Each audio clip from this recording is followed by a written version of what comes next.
Hello friends, welcome back to our YouTube channel. Today we will see a book named Never Split the Difference written by Chris Voss with Tahal Raz.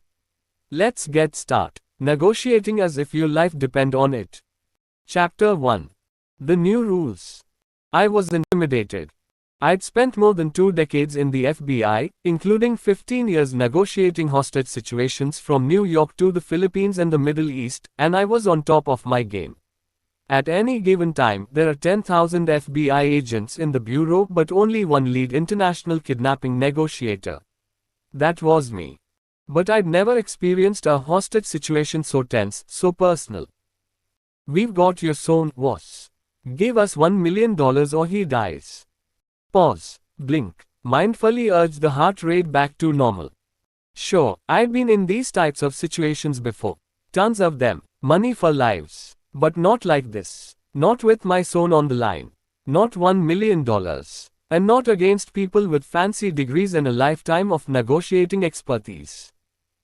You see, the people across the table, my negotiating counterparts, were Harvard Law School negotiating professors. I'd come up to Harvard to take a short executive negotiating course to see if I could learn something from the business world's approach.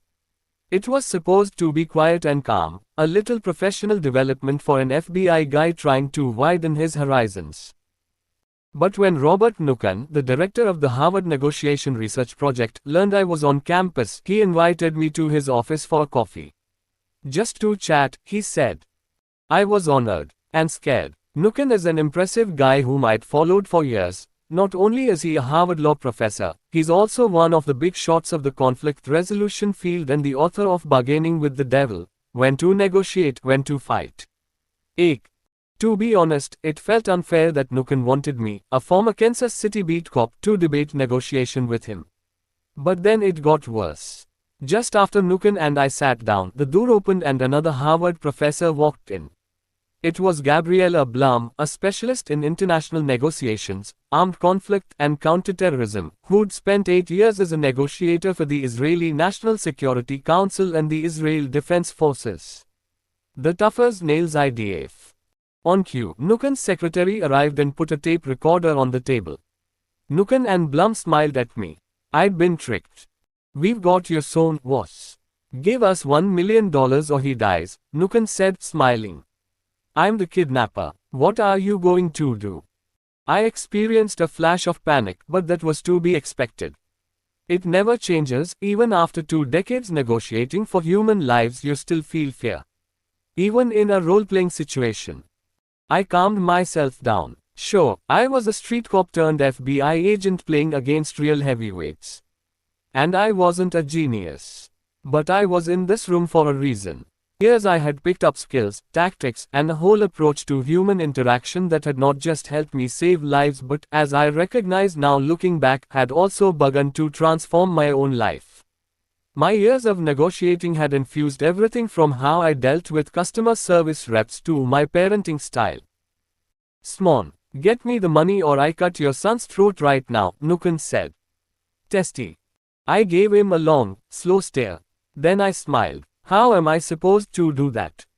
Nukan paused. His expression had a touch of amused pity in it, like a dog when the cat it's been chasing turns around and tries to chase it back. It was as if we were playing different games, with different rules.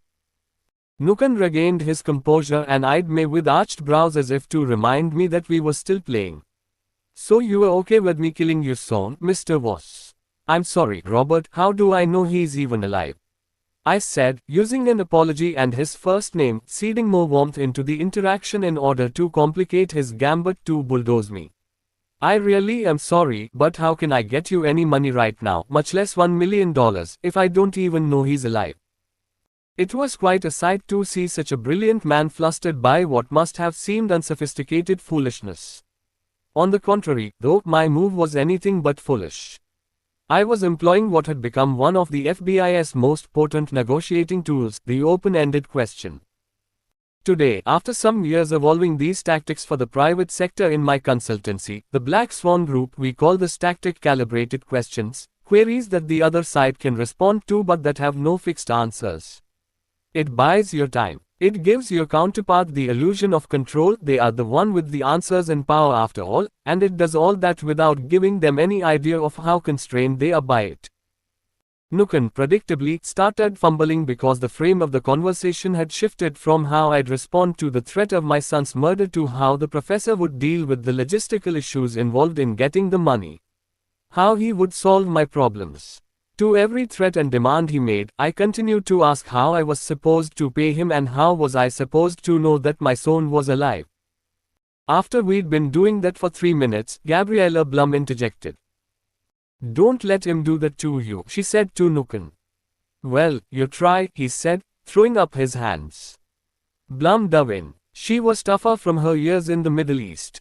But she was still doing the bulldozer angle, and all she got were my same questions. Nukan rejoined the session, but he got nowhere either. His face started to get red with frustration. I could tell the irritation was making it hard to think. Okay, Bob. That's all," I said, putting him out of his misery. He nodded. "My son would live to see another day." "Fine," he said. "I suppose the FBI might have something to teach us." I had done more than just hold my own against two of Harvard's distinguished leaders. I had taken on the best of the best and come out on top. But was it just a fluke? For more than 3 decades, Harvard had been the world epicenter of negotiating theory and practice. All I knew about the techniques we used at the FBI was that they worked. In the 20 years I spent at the Bureau, we designed a system that had successfully resolved almost every kidnapping we applied it to. But we didn't have grand theories. Our techniques were the products of experiential learning. They were developed by agents in the field, negotiating through crises and sharing stories of what succeeded and what failed. It was an iterative process, not an intellectual one, as we refined the tools we used day after day. And it was urgent. Our tools had to work, because if they didn't, someone died. But why did they work? That was the question that drew me to Harvard, to that office with Nukan and Blum. I lacked confidence outside my narrow world. Most of all, I needed to articulate my knowledge and learn how to combine it with theirs, and they clearly had some, so I could understand, systematize, and expand it.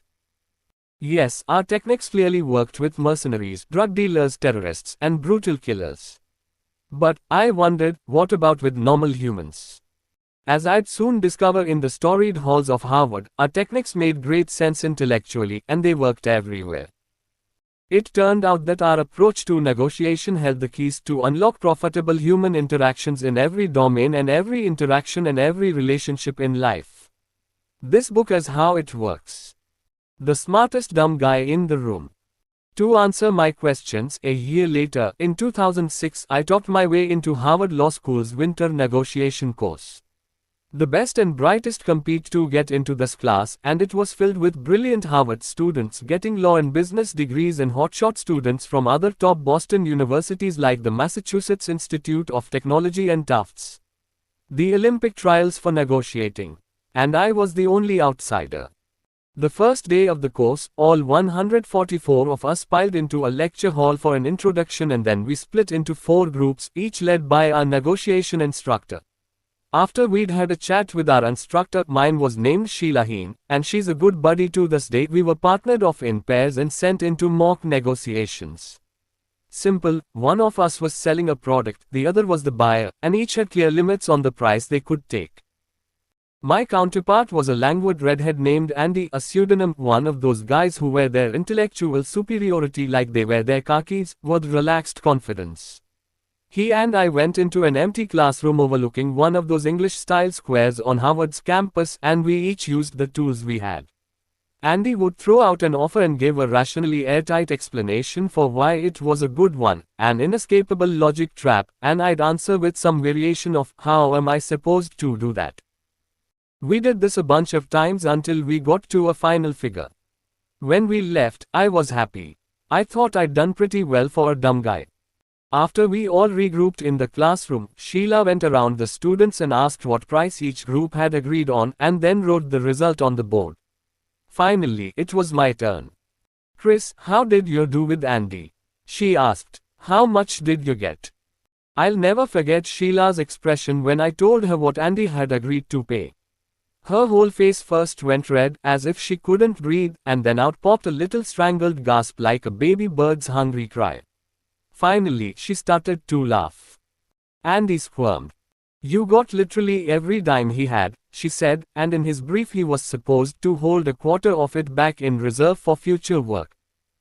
Andy sank deep in his chair. The next day the same thing happened with another partner. I mean, I absolutely destroyed the guy's budget. It didn't make sense. A lucky one-off was one thing. But this was a pattern. With my old school, experiential knowledge, I was killing guys who knew every cutting-edge trick you could find in a book. The thing was, it was the cutting-edge techniques these guys were using that felt dated and old.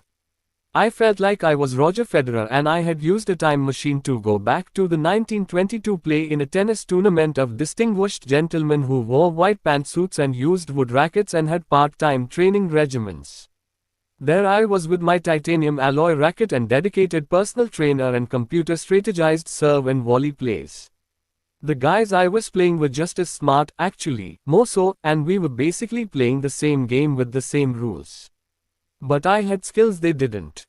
"You're getting famous for your special style, Chris," Sheila said after I announced my second day's results. I smiled like the Cheshire Cat. "Winning was fun. Chris, why don't you tell everybody your approach?" Sheila said. "It seems like all you do to these Harvard Law School students is say, no, and stare at them, and they fall apart. Is it really that easy?" I knew what she meant. While I wasn't actually saying no, the questions I kept asking sounded like it. They seemed to insinuate that the other side was being dishonest and unfair. And that was enough to make them falter and negotiate with themselves. Answering my calibrated questions demanded deep emotional strengths and tactical psychological insights that the toolbox they'd been given did not contain. I shrugged. "I'm just asking questions," I said. "It's a passive-aggressive approach. I just ask the same 3 or 4 open-ended questions over and over and over and over. They get worn out answering and give me everything I want." Andy jumped in his seat as if he'd been stung by a bee. "Damn," he said. "That's what happened. I had no idea." By the time I'd finished my winter course at Harvard, I'd actually become friends with some of my fellow students. Even with Andy. If my time at Harvard showed me anything, it was that we at the FBI had a lot to teach the world about negotiating. In my short stay I realized that without a deep understanding of human psychology, without the acceptance that we are all crazy, irrational, impulsive, emotionally driven animals, all the raw intelligence and mathematical logic in the world is little help in the fraught, shifting interplay of two people negotiating. Yes, perhaps we are the only animal that haggles. A monkey does not exchange a portion of his banana for another's nuts, but no matter how we dress up our negotiations in mathematical theories, we are always an animal, always acting and reacting first and foremost from our deeply held but mostly invisible and inchoate fears, needs, perceptions, and desires. That's not how these folks at Harvard learned it, though. Their theories and techniques all had to do with intellectual power, logic, authoritative acronyms like BATNA and ZOPA, rational notions of value, and a moral concept of what was fair and what was not. And built on top of this false edifice of rationality was, of course, process. They had a script to follow, a predetermined sequence of actions, offers, and counteroffers designed in a specific order to bring about a particular outcome. It was as if they were dealing with a robot, that if you did A, B, C, and D in a certain fixed order, you would get X. But in the real world, negotiation is far too unpredictable and complex for that. You may have to do A then D, and then maybe Q. If I could dominate the country's brightest students with just one of the many emotionally attuned negotiating techniques I had developed and used against terrorists and kidnappers, why not apply them to business? What was the difference between bank robbers who took hostages and those who used hardball tactics to drive down the price of $1 billion acquisition? After all, kidnappers are just businessmen trying to get the best price. Old school negotiation. Hostage-taking, and therefore hostage negotiating, has existed since the dawn of recorded time. The Old Testament spins plenty of tales of Israelites and their enemies taking citizens hostage as spoils of war. The Romans, for their part, used to force the princes of vassal states to send their sons to Rome for their education, to ensure the continued loyalty of the princes. But until the Nixon administration, hostage negotiating as a process was limited to sending in troops and trying to shoot the hostages free. In law enforcement, our approach was pretty much to talk until we figured out how to take them out with a gun. Brute force. Then a series of hostage disasters forced us to change. In 1971, 39 hostages were killed when the police tried to resolve the Attica prison riots in upstate New York with guns. Then at the 1972 Olympics in Munich, 11 Israeli athletes and coaches were killed by their Palestinian captors after a botched rescue attempt by the German police. But the greatest inspiration for institutional change in American law enforcement came on an airport tarmac in Jacksonville, Florida, on October 4, 1971. The United States was experiencing an epidemic of airline hijackings at the time. There were 5 in one 3-day period in 1970. It was in that charged atmosphere that an unhinged man named George Gift Jr. hijacked a chartered plane out of Nashville, Tennessee, planning to head to the Bahamas.